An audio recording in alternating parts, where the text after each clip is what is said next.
Iran has taken an unequivocal stance against the International Atomic Energy Agency, IAEA, with the country's Foreign Minister Abbas Araghchi summarily dismissing its chief Rafael Grossi's request to visit nuclear facilities bombed by Israel and the United States during a 12-day conflict earlier this month. Grossi's insistence on visiting the bombed sites under the pretext of safeguards is meaningless and possibly even malign in intent, said Araghchi on X on Monday. Iran reserves the right to take any steps in defense of its interests, its people, and its sovereignty. In tandem, Iranian President Masoud Pezeshkian told his French counterpart Emmanuel Macron that Tehran had halted cooperation with the IAEA due to what he called Grossi's destructive behavior towards Iran, his office said. The action taken by parliament members is a natural response to the unjustified, unconstructive, and destructive conduct of the Director General of the International Atomic Energy Agency, Pezeshkian told Macron in a phone call, according to a presidency statement.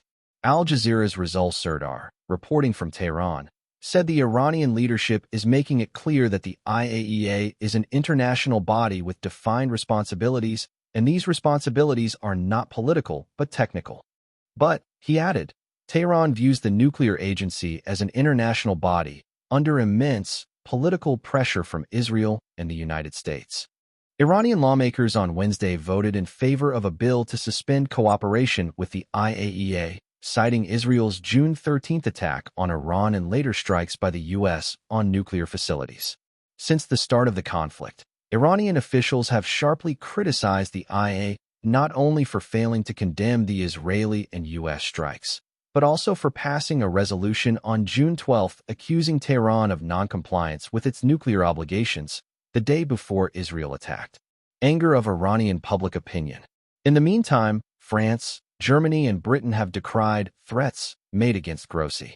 France, Germany, and the United Kingdom condemn threats against the Director General of the IAEA Rafael Grossi and reiterate our full support to the agency. Foreign Ministers Jean-Noel Barrot, Johann Wadephul, and David Lammy said in a joint statement.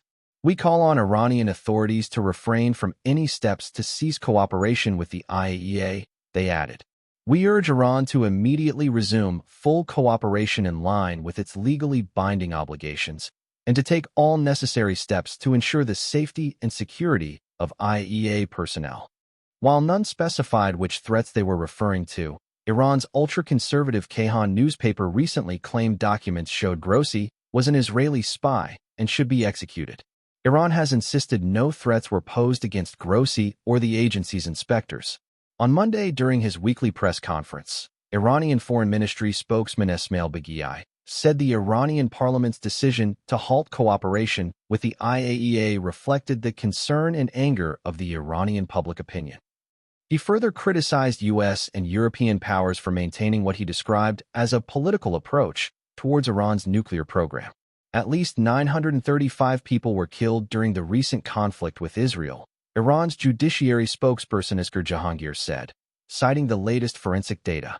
The deceased included 132 women and 38 children, Jahangir added.